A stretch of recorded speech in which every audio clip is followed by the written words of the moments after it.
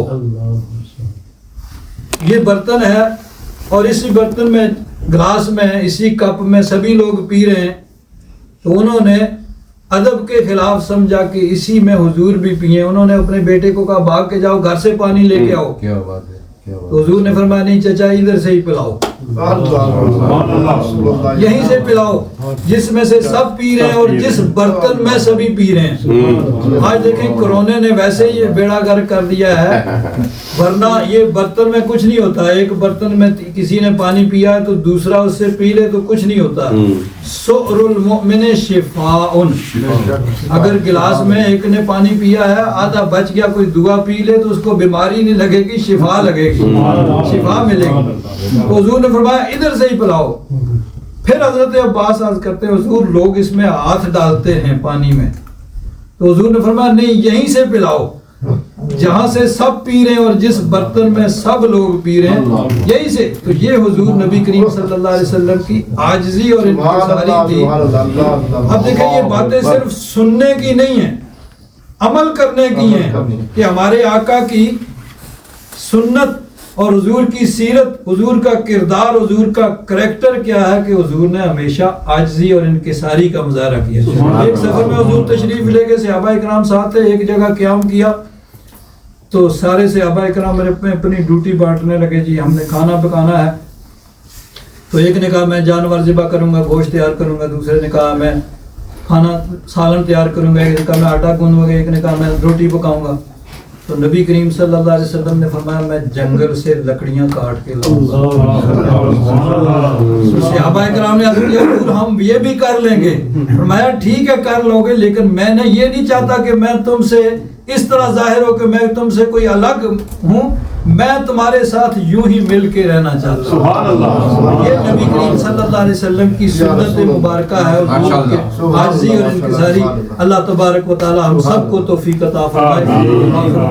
الحمدللہ.